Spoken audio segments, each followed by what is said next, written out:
Hello students, most welcome to all of you.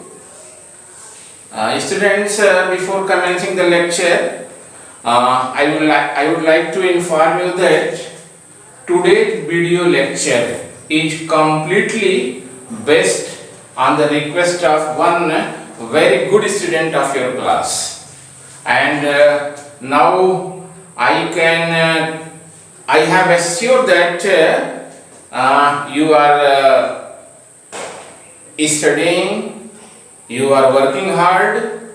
This is a very good sign for you.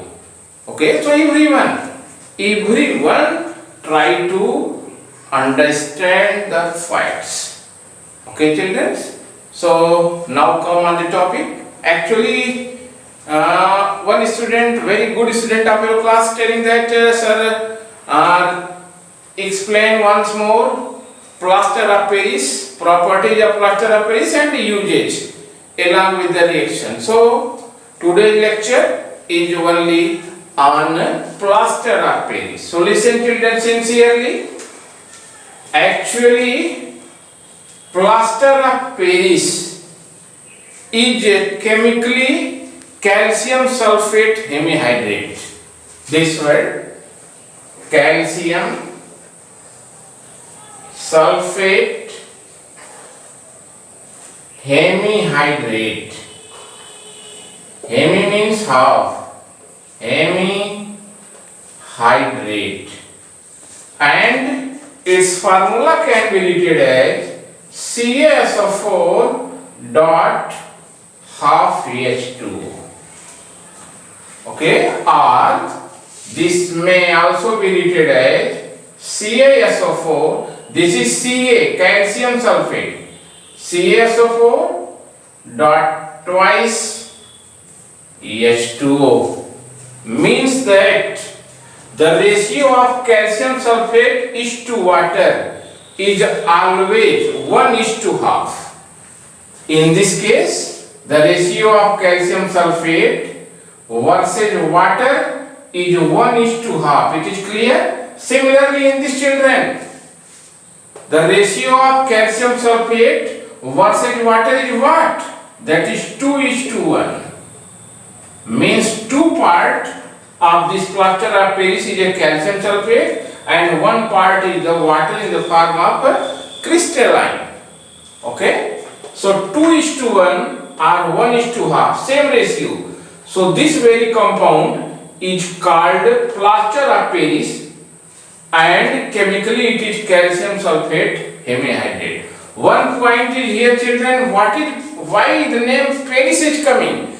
Actually, one compound that is you have known in upper classes, that is about gypsum. It is called calcium sulfate dihydrate. It is generally found in the excess amount in a country France.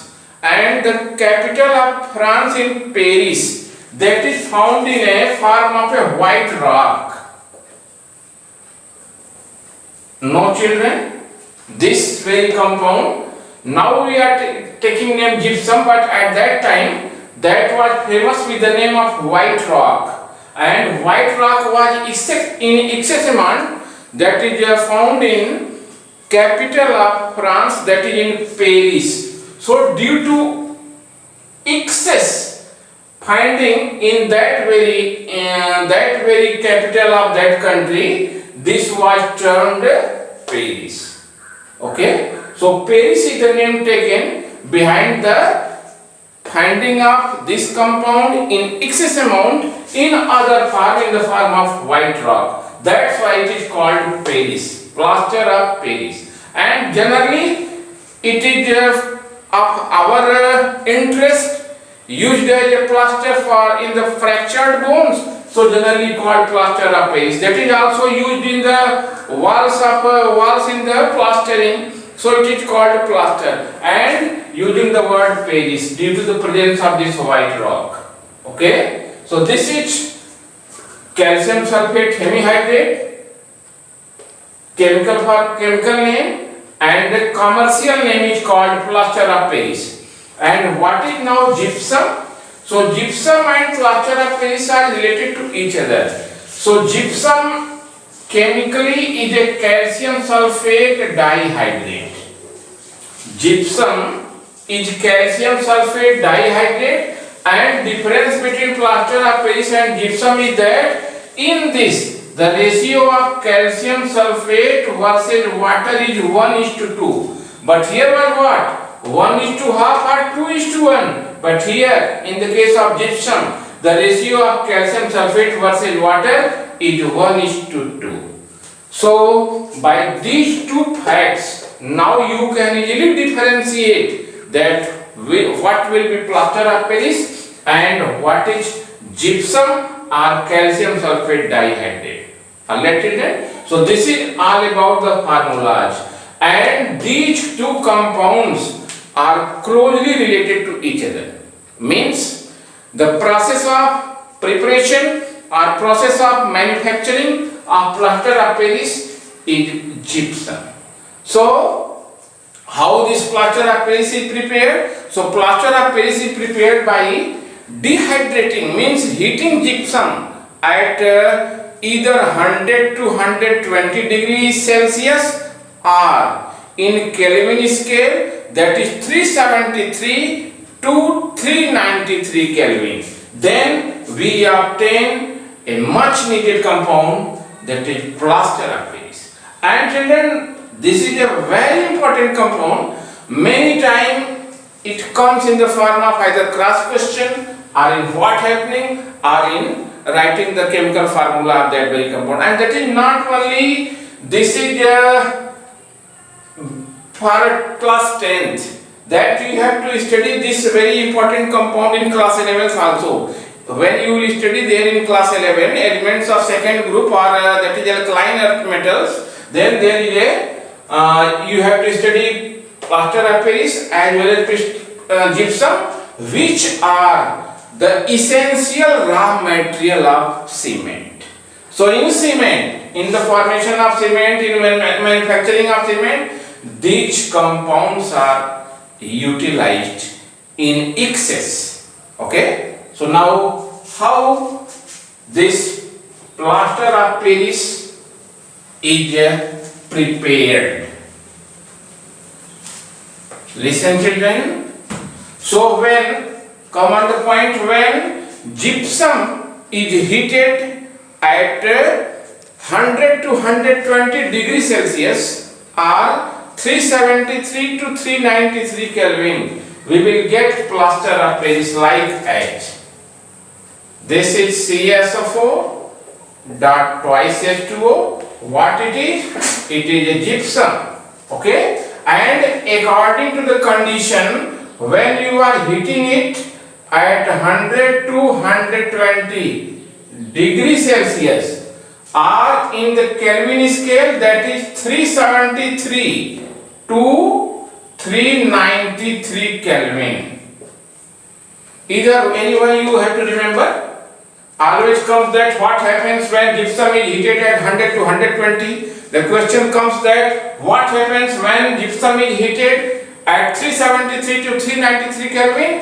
No doubt your answer will be plaster of Paris is formed, and that can be written as CaSO4 dot half H2O plus 3Y2S2. Okay? So this is what? This is plaster of Paris. This is plaster of Paris. But one thing, listen children, this half H2O generally does not obtain, and generally it is very difficult to form in the form of half. So this can be also written as CaSO4 dot 2H2O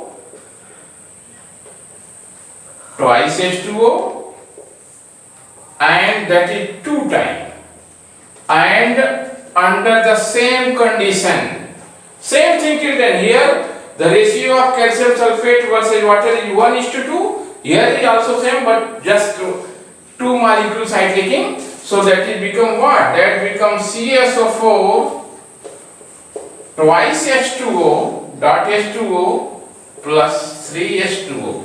If you will make reactant side and product side, all the atoms are equal. So this is also what? POP. And this is what? This is gypsum. Okay? So either way, by first method or by second, both are similar. You can represent. So by this method, POP can be manufactured. Now come on the properties of POP. So main physical property of POP is, first property is what? POP is a white colored crystalline powder. Listen, POP is what? POP is a white colored crystalline powder. And second property you can say, POP is least soluble in water.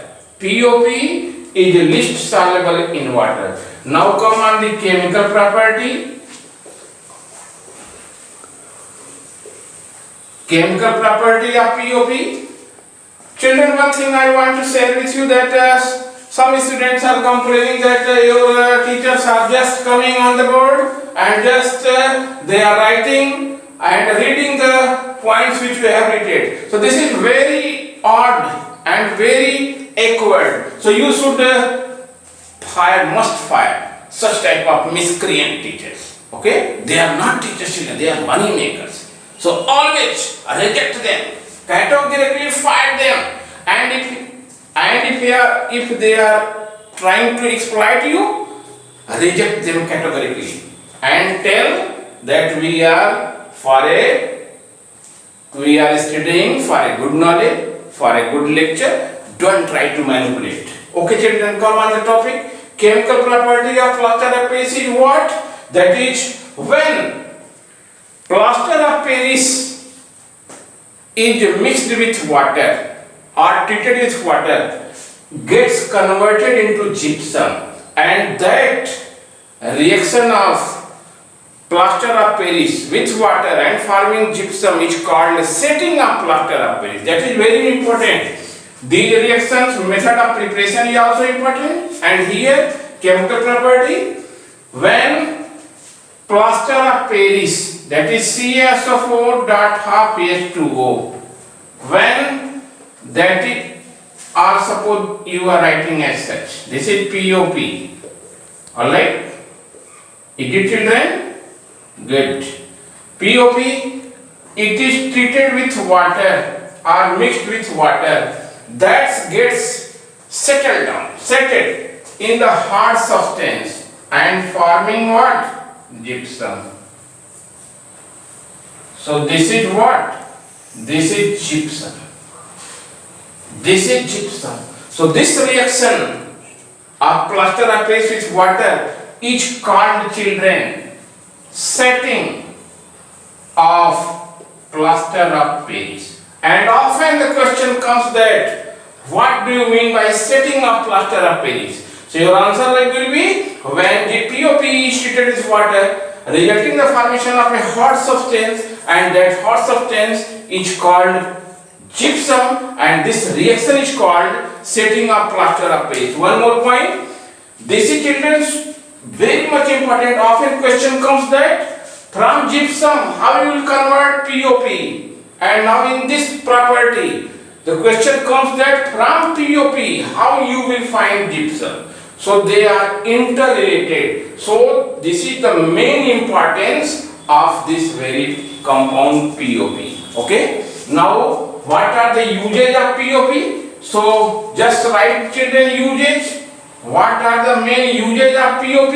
So first use of POP you can say, it is used in the plastering of fractured bones. Alright? Second use you can say, it is used in the preparation of toys and statues. It is prepared in the, it is used in the making of toys and statues. And third use you can represent, it is used in the preparation of chalk that you are using in blackboard. And next use, it is also used in the fireproof, as a fireproof reagent, it is also used in the fireproof. And one more use, it is used as a white cement in the form of POP or in the coloring of walls. So, and one more important use, that is also used in the making of models. Okay, so these are the some important usage of plaster of Paris. So children, this is all about plaster of Paris. Must remember, this is very important, and if any doubt, you can ask any question. I always ready for you, and it never happen if you are asking, it never possible that I will not reply. So that is all about children plaster of Paris. All the best. Thank you very much. Be positive and stay safe.